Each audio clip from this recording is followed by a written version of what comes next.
race just happens to end up being a backdrop because what we see is in intermarriages, in the U.S. is rising amongst all races, except for Asians, that their number is steeply declining. I hadn't figured out why that is. But what is likely is that Asian women are marrying or intermarrying at a much higher rate than any other race or gender. Mm-hmm. So, black women, if you want to blame anybody, blame Asian women. They take it. But no.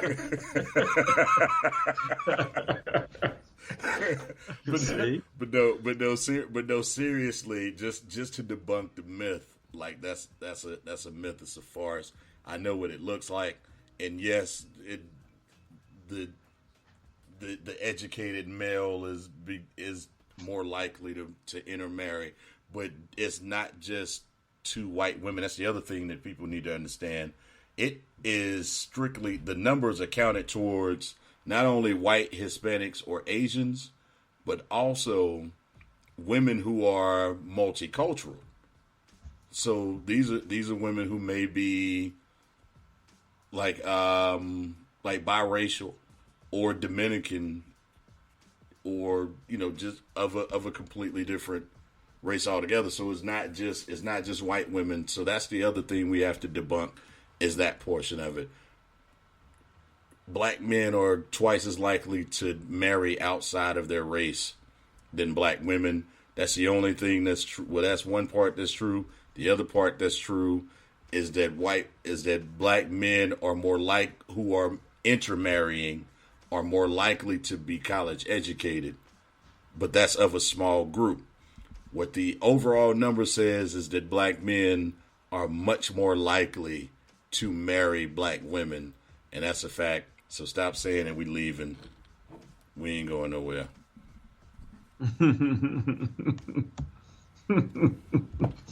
I feel you, brother. Yeah, I feel you. And on The that data don't lie. Yeah. The men lie, women lie, numbers don't. So y'all just gonna have to accept that one. But we're gonna go ahead and take a break. We're gonna come back. We're gonna lighten it up on the second side of this, man. We're gonna talk about Stephen A. Smith, Kyrie, Kendrick Perkins, Steven Jackson, and Zion Williamson. And I can't wait to get to that one. But we'll be right back after this. Not Mac and Free, but our names are not important.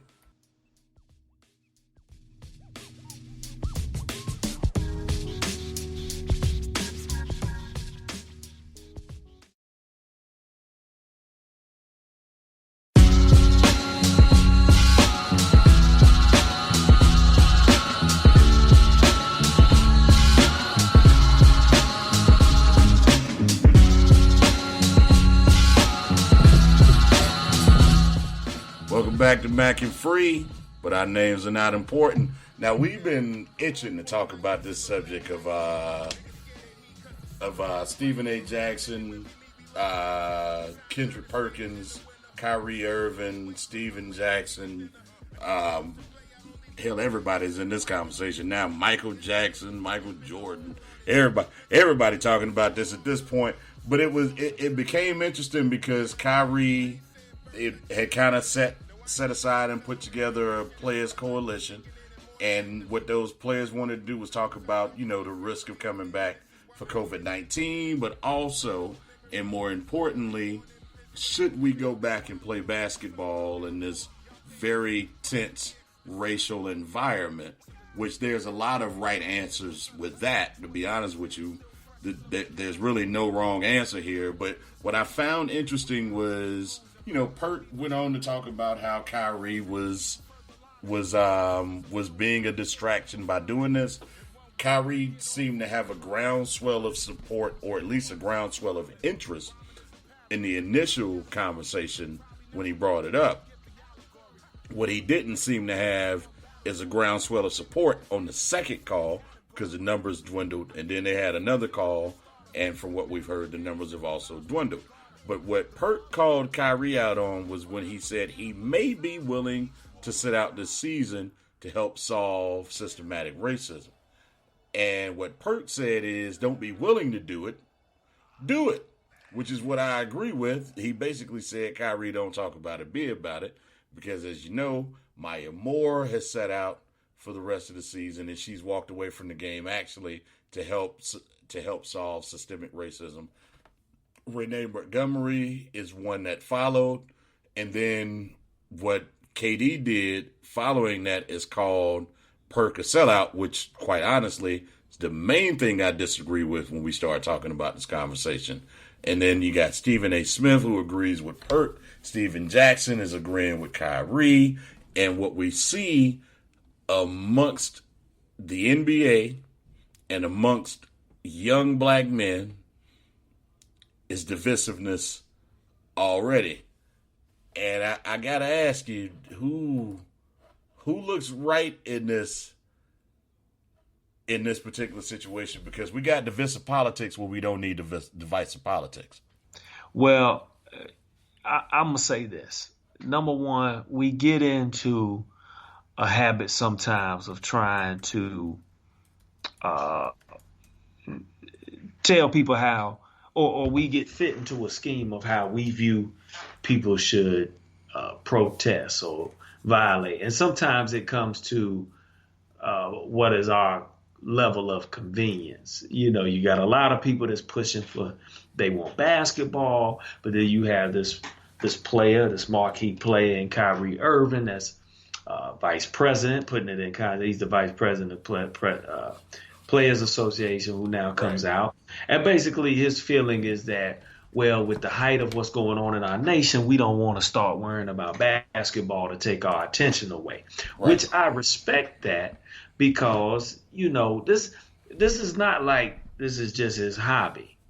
You know, this is his profession, and he's willing to step back from it so that there can be a focus on what's going on in our nation. Now, but again, to go back to get with Stephen A., I'm going to give it back to you. But to get with Stephen A. and Kendrick Perkins, what they're saying is, well, you said this, but number one, you haven't laid out a clear alternative or said what it looks like as to why, or what are you going to do in keeping the focus on what's going on in the nation compared to not playing. Kendrick Perkins is also saying, like, hey, bro, you were in on these calls back in the day. You were ready to go and willing, and then all of a sudden, within about a week, now you've changed your tone, and you have a handful of players behind you echoing the same sentiments. So now it started a back and forth, and then Steven Jackson commented to Stephen A., and we know Steven Jackson's involved with George Floyd's family, so he was kind of upset at Stephen A. coming at Kyrie and kind of said that was the execs of ESPN, I guess, putting a battery in Stephen A.'s back, and then Stephen A. had to come back, and he did it tastefully, and he showed respect to Steven Jackson and their boys, and he just said, no, those are his words. But then it spilled over, because then KD coming to defense of Kyrie, his teammate. Hey, but now we get into where it gets divisive, as you said.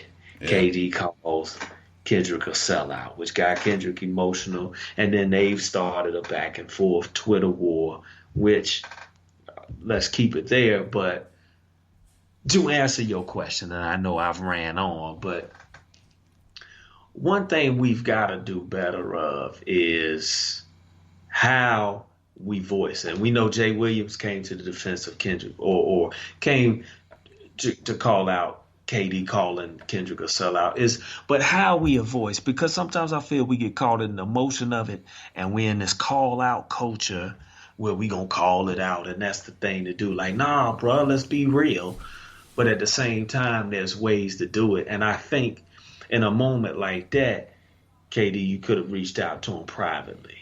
I mean, you could have anything other than calling him a sellout would have been sufficient.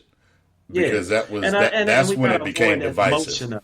Yeah, Yeah, we gotta avoid that motion of it because, well, and with Steven Jackson saying, Stephen A, that's coming from the higher ups. Now you just saying that man's a tool, that was also and divisive. Absolutely. yeah, and you discrediting his voice for the NBA. He's been a voice, a writer with the league and stuff through Philly, and like that kind of discredits what he's worked for Yeah. because and I know Steven Jackson's emotional, with his involvement, his friend, but I think we've got to balance the emotion, especially when we have relationships with one another, to know like what boundaries we should cross in the media and what boundaries we should cross privately. And I Yeah. think that's where we missing out when we get caught in the emotion of things. I think what a lot of people get mixed up here is this, and we talked about this on previous shows, which is first off, let's look at Kevin Durant and Kyrie Irving. Kyrie Irving is 28 years old. Kevin Durant is 31. They're rich. They're not geniuses. I think people don't know how to draw that line. They're rich. They're well known. That doesn't mean they're the most well spoken. That doesn't mean they're supposed to be the most thoughtful people in the world. That doesn't mean they should be your thought provoking role models. They're just Kevin Durant and Kyrie Irving. So when I see this out of motivated or excited 28 and 30-year olds who have a platform, I mean honestly, if you want to know what the correlation I'm talking about, if you work in corporate America and you have that young, vibrant, excited person who's ready to throw a great idea at the execs within your company, but doesn't really know how to execute it, but they're excited about their idea, and you know they're going to fall on their face if they do it, but they don't want to listen because they now have the platform. Those people have come to them and said, hey, look, you can do this. Let's see it. And then they put together an idea and don't really do all the work that's necessary to go behind the idea to make it thought-provoking and have people really think about it so they can move up. This happens all the time in every facet of society because they should not be held to the standard that we're holding them to because they're young. I said all that to say that Kevin Durant and Kyrie Irving are young. So, no, I'm not shocked that Kyrie doesn't have a plan. I'm glad that the young man's motivated. But he's 28. Do you really expect for Kyrie Irving, who has not been noticed as one of the thought-provoking African-American individuals, to lead a charge like this in America? Do you expect for him to have a plan? No. So that we have to be able to play the logic game with that. So but see, Mac, and I have to step in my Stephen A. No, but Stephen Naismith. yeah, no, but no, no, and I get that, but at the same token, it gets back to that. We might not all, we might have the alarm set, but we still might not all get up and wake up at the same time. So, you might hit snooze 6, 7, 8 times. I might get right up. We don't all wake up at the same time, meaning, to each his own. And Kyrie's young, but this might be that moment, and this might be that step that he chooses to take. And I think sometimes it's unfair to how we feel people should protest, because I think think a lot of this is, yeah, but I think a lot of it and the flack he's getting is because people want to see basketball. You know what I'm saying? Like I don't think